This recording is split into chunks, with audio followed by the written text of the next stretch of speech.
ಆತ್ಮೀಯ ವಿದ್ಯಾರ್ಥಿಗಳೇ, ಕಳೆದ ತರಗತಿಯಲ್ಲಿ ನಾವು ದೇವನುಡಿದನ್ ಕುಲವೇ ಸತ್ಕುಲಂ ಅನ್ನುವಂತಹ ಒಂದು ಕಾವ್ಯ ಭಾಗವನ್ನು ನಾವು ಚರ್ಚೆ ಮಾಡ್ತಾ ಇದ್ದೀವಿ ಕುರಿತು.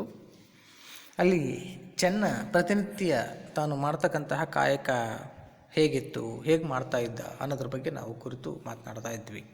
ಪ್ರತಿನಿತ್ಯದಂತೆ ದಿನವೂ ಕೂಡ ಆತ ನದಿ ತೀರದಲ್ಲಿ ಹೋಗಿ ಶಿವಲಿಂಗವನ್ನು ಪ್ರತಿಷ್ಠಾಪಿಸಿ ಅಲ್ಲಿ ಶಿವಪೂಜೆಯನ್ನು ಮಾಡಿ ಅನೇಕ ಹೂವುಗಳಿಂದ ಅಲಂಕರಿಸಿ ಅನೇಕ ಹೂವುಗಳಿಂದ ಅಲಂಕಾರವನ್ನು ಮಾಡಿ ತನ್ನ ಮನಸ್ಸನ್ನು ಶಿವನ ಕಡೆಗೆ ಕೊಂಡೊಯ್ತಾ ಇದ್ದ.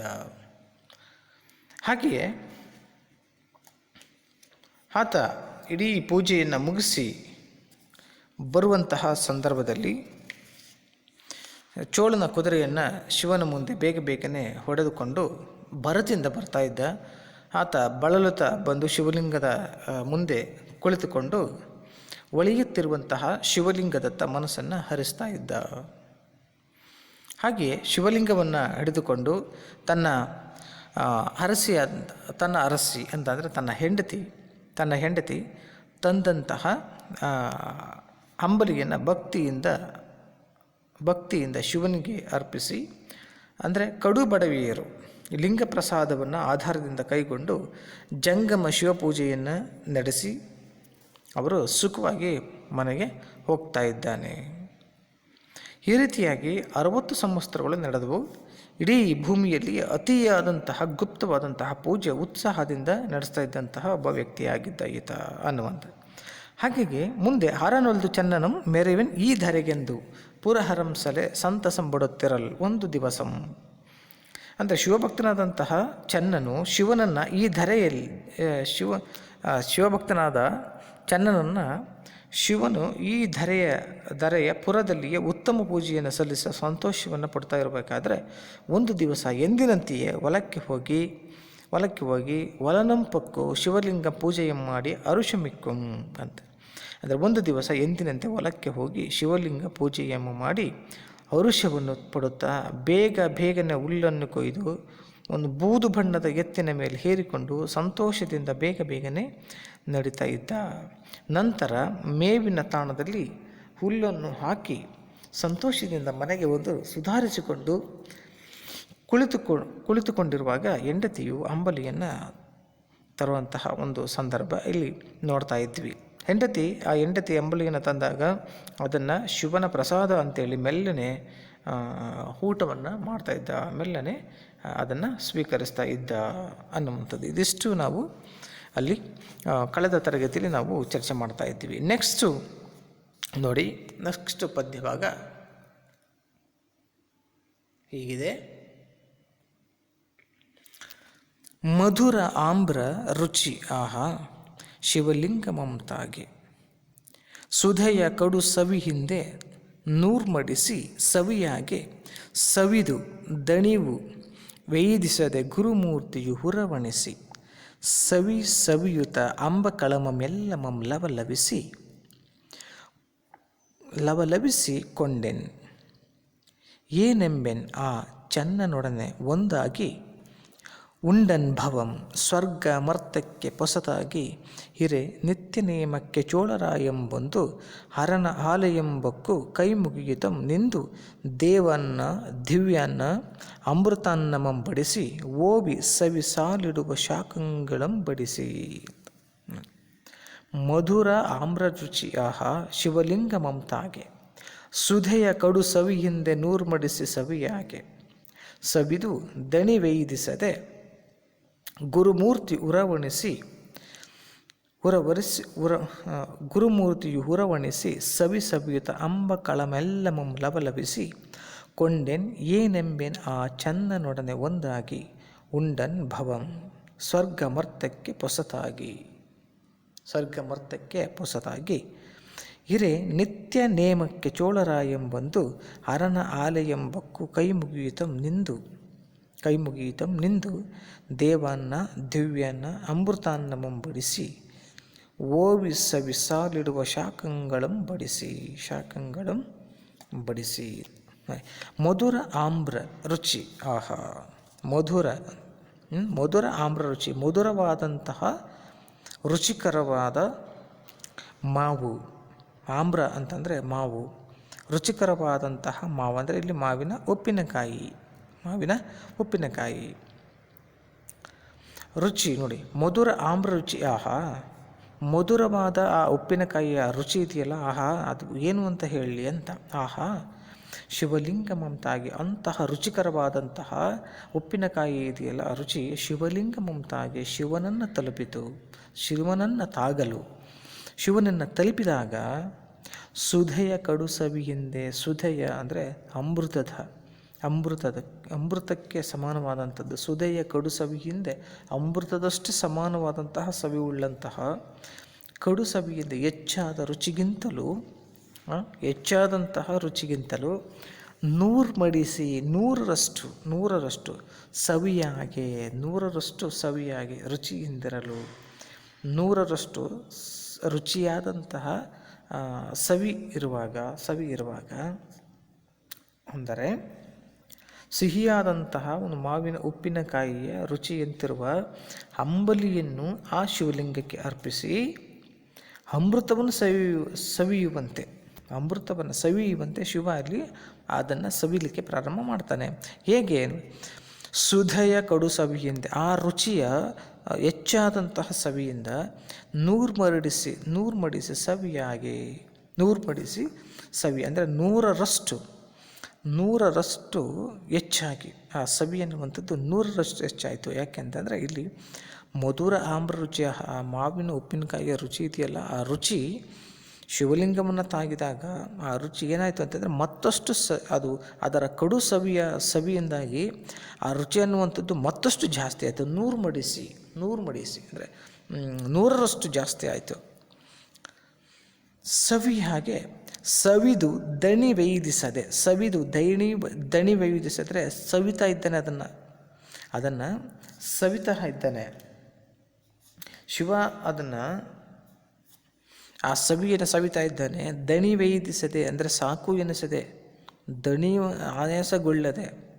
ಆಯಾಸಗೊಳ್ಳದೆ ಗುರುಮೂರ್ತಿಯು ಅಂದರೆ ಶಿವ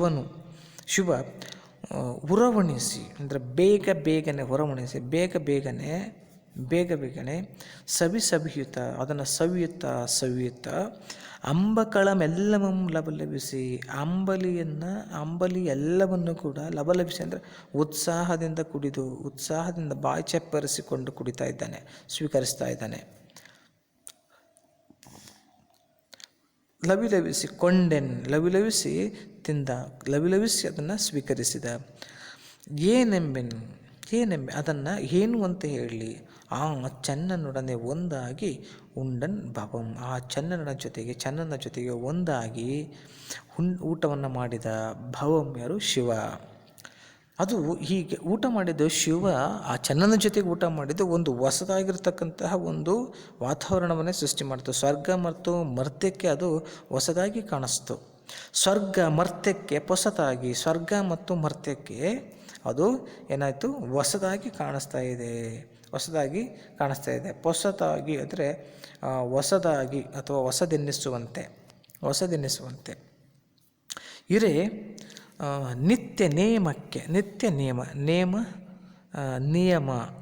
ನಿಯಮ ಅಂದರೆ ಇಲ್ಲಿ ನಿಯಮ, ಇಲ್ಲಿ ನೋಡಿ ಇಲ್ಲಿದೆಯಲ್ಲ,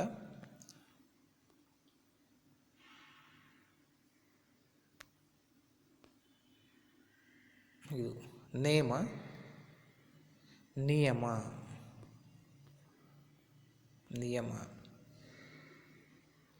ಹಿರೆ ನಿತ್ಯ ನಿಯಮಕ್ಕೆ ಚೋಳರಾಯಂ ಬಂದು.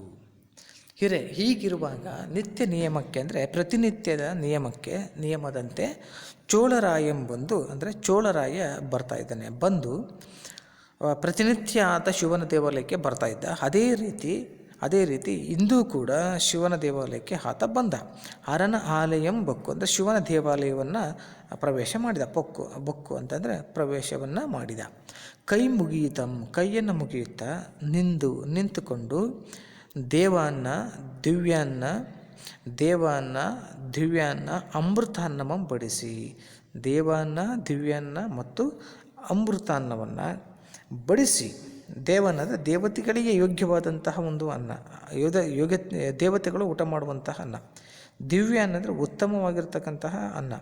ಹಾಗೆ ಅಮೃತ ಅನ್ನ ಅಂದರೆ ಅಮೃತಾನ್ನವನ್ನು ಅಂದರೆ ಅಮೃತಕ್ಕೆ ಸಮಾನವಾಗಿರ್ತಕ್ಕಂತಹ ಒಂದು ಅನ್ನ.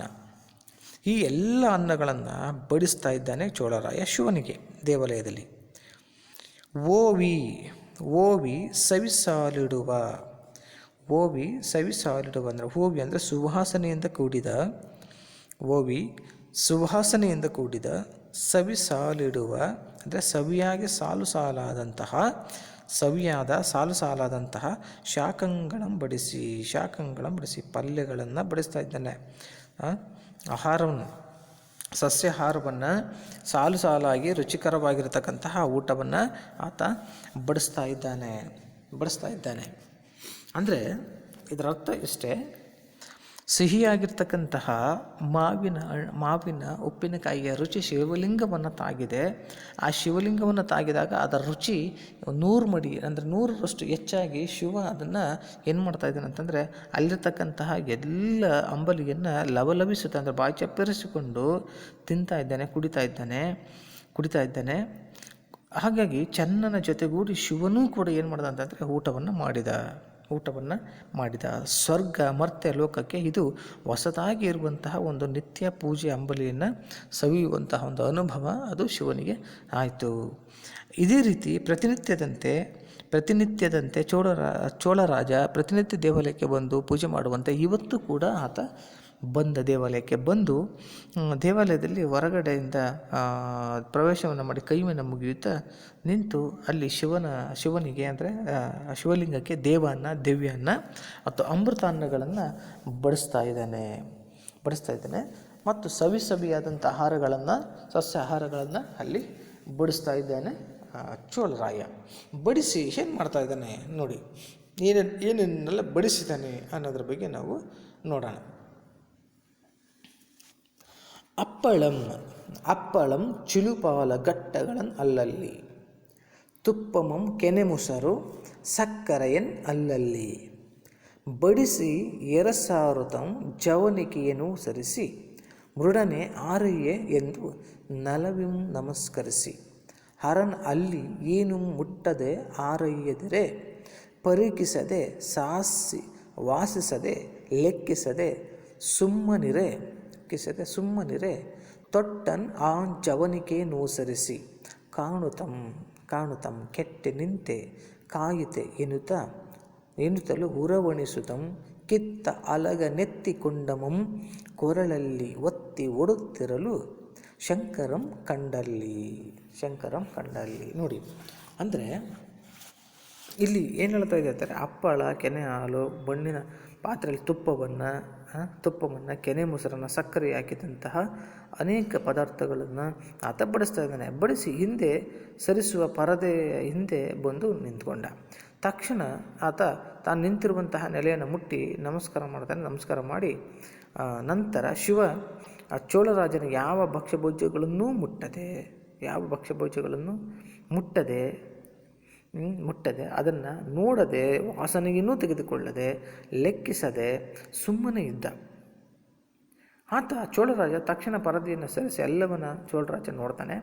ಆದರೆ ನಿಂತುಕೊಂಡು ನೋಡಿದಾಗ ಅಲ್ಲಿ ಎಲ್ಲವೂ ಕೂಡ ಊಟ ಎಲ್ಲವೂ ಕೂಡ ಅವನು ಬಡಿಸಿರ್ತಕ್ಕಂಥದ್ದು ಎಲ್ಲವೂ ಕೂಡ ಏನಾಗಿದೆ ಅಂದರೆ ಹಾಗೆ ಇದೆ, ಶಿವ ಅದನ್ನು ಮುಟ್ಟಿಲ್ಲ.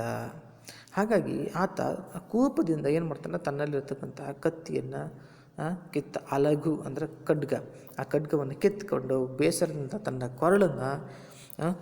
ಕೊರಳನ್ನು ಕೊಯ್ಕೊಳ್ಳೋದಕ್ಕೆ ಹೋಗ್ತಾ ಇದ್ದಾನೆ. ಇದನ್ನು ಶಿವನು ಕಂಡ, ಇದನ್ನು ಶಿವನು ನೋಡಿದ ಅಂತ ನೋಡಿ. ಅಪ್ಪಳಂ ಚಿಲುಪಾಲ. ಅಪ್ಪಳಂ ಅಂದರೆ ಹಪ್ಪಳ.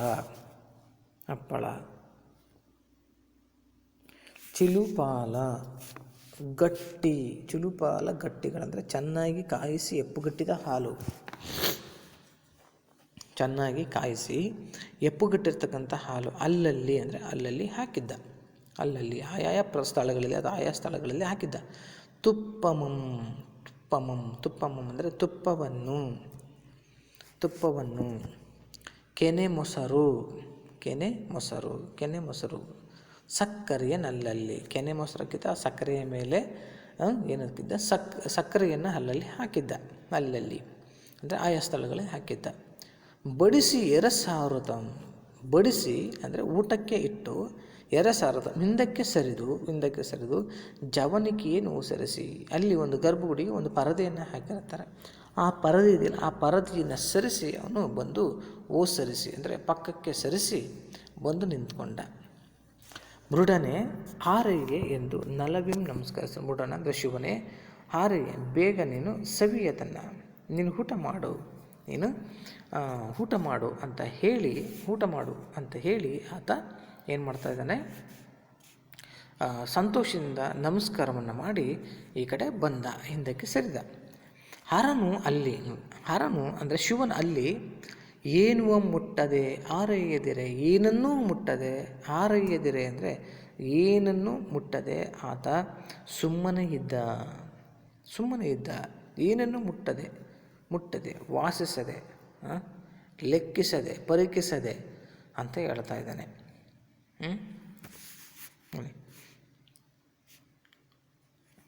ಏನನ್ನು ಕೂಡ ಮುಟ್ಟದೆ ಹಾರೈಯದಿರೆ, ಏನನ್ನು ಮುಟ್ಟದೆ ಹಾರೈಯದಿರೆ ಅಂದರೆ ಏನನ್ನು ಮುಟ್ಟದೆ ಇರಲು, ಪರೀಕ್ಷೆಯನ್ನು ಮಾಡದೆ, ವಾಸನೆಯನ್ನು ನೋಡದೆ, ಲೆಕ್ಕಿಸದೆ, ಅವೆಲ್ಲವನ್ನು ಕೂಡ ಲೆಕ್ಕಕ್ಕೆ ತೆಗೆದುಕೊಳ್ಳದೆ, ಗಮನಿಸದೆ, ಸುಮ್ಮನೆ ಇದ್ದ. ತೊಟ್ಟನ ಜವನಿಕೆಯನ್ನು ಸರಿಸಿ, ಮತ್ತೆ ಆ ಪರದೆ ಇತ್ತಲ್ಲ, ಗರ್ಭಗುಡಿಗೆ ಹಾಕಿರುವಂಥ ಪರದೆ, ಆ ಪರದೆಯನ್ನು ಮತ್ತೆ ಸರಿಸಿ ನೋಡಿ, ಕಂಡ ಏನನ್ನ ಅಲ್ಲಿರ್ತಕ್ಕಂಥದ್ದು ಎಲ್ಲವನ್ನು ಕೂಡ ನೋಡ್ತಾ ಇದ್ದಾನೆ. ಅವು ಯಾವನ್ನು ಕೂಡ ಶಿವ ಮುಟ್ಟಿಲ್ಲ, ವಾಸನೆಯನ್ನು ನೋಡಿಲ್ಲ, ಪರೀಕ್ಷೆಯನ್ನು ಮಾಡಿಲ್ಲ. ಆಗ ಅಂದ್ಕೊಳ್ತಿದ್ದಾನೆ, ಕೆಟ್ಟು ನಿಂತೆ. ನಾನು ಕೆಟ್ಟು ಅಂದರೆ ಕಾದು ನಾನು ಕೆಟ್ಟುಬಿಟ್ಟೆ, ಏನು ಮಾಡಿದೆ, ಕೆಟ್ಟುಬಿಟ್ಟೆ. ಜವನಿಕೆಯನ್ನು ಸರಿಸಿ, ಕೆಟ್ಟು ನಿಂತೆ, ಕಾಯುತ್ತೆ, ಕಾದು ನಾನು ಕೆಟ್ಟುಬಿಟ್ಟೆ. ಎನ್ನುತ್ತಾ ಉರವಣಿಸುತ್ತಂ ಅಂದರೆ ಕೋಪ ಮಾಡಿಕೊಳ್ಳುತ್ತಾ ಕಿತ್ತ ಅಲಗನ್ ಖಡ್ಗವನ್ನು ಕಿತ್ಕೊಂಡು ಎತ್ತಿಕೊಂಡ ಖಡ್ಗವನ್ನು ಎತ್ಕೊಂಡು ಕೊರಳಿಗೆ ಇಟ್ಕೊಂಡ, ಒತ್ತಿ ಒಡುತ್ತಿರಲು ಕೊರಳಿಗೆ ಇಟ್ಕೊಂಡು ಕೊಯ್ಕೊಳ್ಳೋಕ್ಕೆ ಹೋಗ್ತಾ ಇದ್ದಾನೆ. ಹೀಗಿರುವಾಗ ಶಂಕರಂ ಕಂಡಲ್ಲಿ, ಶಂಕರ ಅಂದರೆ ಶಿವ ಅಲ್ಲಿ ನೋಡಿದ ಅಂದರೆ ತುಂಬ ಇಷ್ಟಪಟ್ಟು ಶಿವನ ಭಕ್ತನಾಗಿರುವಂತಹ ಚೋಳ ಶಿವನಿಗೆ ನಾನಾ ರೀತಿಯ ದಿವ್ಯನ ಅಮೃತಾನ್ನಗಳನ್ನು ಬಡಿಸಿ ಸಾಲಾಗಿ ಬಡಿಸಿದ್ದಾನೆ. ಅವುಗಳನ್ನು ಶಿವ ಊಟ ಮಾಡಲಿ ಅಂತೇಳಿ ಒಲವಿನಿಂದ ಪ್ರೀತಿಯಿಂದ ಕೇಳಿಕೊಂಡು ಅಲ್ಲಿರುವಂತಹ ಜವನಿಕೆಯನ್ನು ಸರಿಸಿ ಹಿಂದೆ ಬರ್ತಾ ಇದ್ದಾನೆ. ಸ್ವಲ್ಪ ಹೊತ್ತು ಬಿಟ್ಟು ಮತ್ತೆ ಆ ಪರದೆಯನ್ನು ಸರಿಸ್ತಾ ಇದ್ದಾನೆ. ಆ ಊಟ ಏನಿದೆ ಅವು ಯಾವನ್ನು ಕೂಡ ಅಲ್ಲಿ ಆತ ನೋಡಿಲ್ಲ, ಊಟವನ್ನು ಮಾಡಿಲ್ಲ, ಪರೀಕ್ಷೆಯನ್ನು ಮಾಡಿಲ್ಲ. ಅದಂದರೆ ಅದು ಹೇಗಿದೆ ಅಂತಲೂ ನೋಡಿಲ್ಲ, ಆದ ವಾಸನೆಯನ್ನು ನೋಡಿಲ್ಲ, ಸುಮ್ಮನೆ ಇದ್ದ. ಇದರಿಂದ ಬೇಸರಗೊಂಡಿರ್ತಕ್ಕಂತಹ ಚೋಳರಾಜ ತನ್ನಲ್ಲಿರುವಂತಹ ಖಡ್ಗವನ್ನು ಎತ್ತಿಕೊಂಡು ತನ್ನ ಕೊರಳನ್ನು ಕೊಯ್ಕೊಳ್ಳಿಕ್ಕೆ ಹೋಗ್ತಾ ಇದ್ದಾನೆ. ಆ ಸಂದರ್ಭದಲ್ಲಿ ಶಿವ ಆತನನ್ನು ನೋಡ್ತಾ ಇದ್ದಾನೆ. ಮುಂದೆ ನೋಡಿ, ಶಿವ ಪ್ರತ್ಯಕ್ಷೆಯಾಗಿ ಏನು ಹೇಳ್ತಾನೆ, ಓಹೋ ವಿಚಾರವಿಲ್ಲದೆ ಇಂತು ಮಾಳ್ಪರೆ, ಆಹಾ ನಿಮ್ಮ ಅರಸುತನ ಮೆನ್ಮಲ್ಲಿ ಮಾಳ್ಪರೆ, ಕಂಡೆಯ ಚೋಳ ನಿನಗಿನಿತು ಸೈರಣೆಯಿಲ್ಲ, ಉಂಡೆವ ಚನ್ನನೊಡನೆ ಯಮಗಿಂದು ಹಸಿವಿಲ್ಲ, ಕೇಳು ಅಂಬಕಳದ ಸವಿ ಅದೇನೇನೆಂದೆಪೆಂ, ಚೋಳಾದಿಗಳು ಪಡೆಯರ್ ಏನೆಂದು ಬಣ್ಣಿಪೆಂ ಎಂದು ಶಿವಲಿಂಗದ ಪುಗಲು ಕಾಣುತ್ತಂ, ನಿಂದು ಚೋಳಂ ಕೌತುಕಂ ಮಿಕ್ಕು ನೋಡುತ್ತಂ, ಬೆರಗಾಗಿ ಬೆಂಡಾಗಿ ಚನ್ನನಂ ಚಿಂತಿಸುತ್ತೆ, ಕರಿಗೊರಳನ್ ಇಂತುಂಬರೆ ಎಂದು ಹುರುಡಿಸುತ್ತೆ ಹೊಟ್ಟೆ ಕಿಚ್ಚು ಪಡ್ತಾ. ನೋಡಿ, ಓಹೋ ವಿಚಾರವಿಲ್ಲದೆ ಇಂತು ಮಾಳ್ಪರೆ, ವಿಚಾರ ಇಲ್ಲದೆ ಹೀಗೆ ಮಾಡ್ತಾರಾ, ಆಹಾ ನಿಮ್ಮ ಅರಸುತನ ನಿಮ್ಮಲ್ಲಿ ಮಾಳ್ಪರೆ. ಶಿವ ಹೇಳ್ತಾ ಇದ್ದಾನೆ ಚೋಳರನಿಗೆ, ನಿಮ್ಮ ಅರಸುತನ ಇದೆಯಲ್ಲ, ಆ ಒಡೆತನ ಇದೆಯಲ್ಲ, ದೊರೆತನ ಅನ್ನುವಂಥದ್ದನ್ನು ನಮ್ಮಲ್ಲಿ ತೋರಿಸ್ತಾರಾ. ಕಂಡೆಯ ಚೋಳ, ನೋಡಿದೆಯ ಚೋಳ, ನಿನಗಿನಿತು ಸೈರಣೆ ಇಲ್ಲ, ನೋಡಿದೆ ನಿನಗೆ ಸ್ವಲ್ಪವೂ ಸಮಾಧಾನ ಇಲ್ಲ, ಸ್ವಲ್ಪನೂ ತಾಳ್ಮೆ ಅನ್ನುವಂಥದ್ದೇ ಇಲ್ಲ. ಉಂಡೆವು ಆ ಚನ್ನನೊಡನೆ ಯಮಗಿಂದು ಹಸಿವಲ್ಲ. ನಾವು ಊಟ ಮಾಡಿದ್ದೇವೆ, ನಮಗೆ ಚನ್ನನೊಡನೆ ಊಟ ಮಾಡಿದ್ದೇನೆ, ನಮಗೆ ಈಗ ಹಸಿವು ಇಲ್ಲ. ಕೇಳು ಅಂಬಕಳದ ಸವಿ ಅದೇನೆಂದೆಪೆಂ. ಕೇಳು ಅಂಬಲಿಯ ಆ ಸವಿಯನ್ನು ಏನು ಅಂತ ಹೇಳಿಲ್ಲ ನಾನು ನಿನಗೆ. ಚೋಳಾದಿಗಳು ಪಡೆಯರೆ ಏನೆಂದು ಪಂಡಿಪಂ. ಚೋಳಾದಿಗಳು ಪಡೆಯರೆ, ಇದನ್ನು ಚೋಳ ಮತ್ತು ಇತರರು ಪಡೆಯರೆ ಏನೆಂದು ಪಂಡಿಪಂ. ಇದನ್ನು ಯಾರು ಕೂಡ ಚೋಳಾದಿಗಳು ಯಾರು ಕೂಡ ಪಡೆಯೋದಕ್ಕೆ ಸಾಧ್ಯ ಇಲ್ಲ. ಏನು ಅಂತ ನಾನು ಬಣ್ಣಿಸಲಿ ಎಂದು ಶಿವನು ಶಿವಲಿಂಗದೊಳು ಪುಗಲು ಕಾಣದ. ಹೀಗೆ ಹೇಳಿ ಶಿವ ಆ ಶಿವಲಿಂಗದ ಒಳಗೆ ಹೊರಟೋದ. ಶಿವಲಿಂಗದ ಒಳಗೆ ಪುಗಲ್ ಒಳಗೆ ಹೋದ. ಈ ಕಡೆ ನಿಂತ್ಕೊಂಡಿರ್ತಕ್ಕಂಥ ಚೋಳ ನೋಡಿ, ನಿಂದು ಅಂದರೆ ನಿಂತಿರುವಂಥ ಚೋಳಂ ಕೌತುಕ ಮಿಕ್ಕು ನೋಡುತ್ತ. ನಿಂತುಕೊಂಡು ಚೋಳ ಕೌತುಕದಿಂದ ನೋಡ್ತಾ ಇದ್ದಾನೆ. ಹೇಗೆ ಕೌತುಕದಿಂದ ನೋಡ್ತಾ ಬೆರಗಾಗಿ ಬೆಂಡಾಗಿ ಚನ್ನನಂ ಚಿಂತಿಸಿದೆ. ಬೆರಗಾಗಿ ಹೋಗಿಬಿಟ್ಟ, ಬೆಂಡಾಗಿ ಹೋಗಿಬಿಟ್ಟ. ಚನ್ನನಂ ಚಿಂತಿಸಿದೆ, ಚನ್ನನ ಬಗ್ಗೆ ಯೋಚನೆ ಮಾಡೋಕ್ಕೆ ಸ್ಟಾರ್ಟ್ ಮಾಡ್ದ. ಏನಂತ ಕರಿಗೋರಳನ್ನು ಇಂತುಂಬರೆ ಓ ನೀಲಕಂಠನೆ, ಅಂದರೆ ಕರಿಕೋರಳ ನೀಲಕಂಠನೆ ಹೀಗೆ ಅಂದುಬಿಟ್ನೆ, ಶಿವನೇ ಹೀಗೆ ಅಂದುಬಿಟ್ನೆ ಎಂದು ಉರುಡಿಸುತ್ತೆ ಎಂದು ಹೊಟ್ಟೆ ಕಿಚ್ಚನ್ನು ಪಡ್ತಾ ಇದ್ದಾನೆ. ಇದಿಷ್ಟು ಇರಲಿ. ನಂತರದ ತರಗತಿಯಲ್ಲಿ ಮತ್ತೆ ನಾವು ಇದ್ರ ಬಗ್ಗೆ ಕುರಿತು ಚರ್ಚೆ ಮಾಡೋಣ ಸ್ನೇಹಿತರೆ.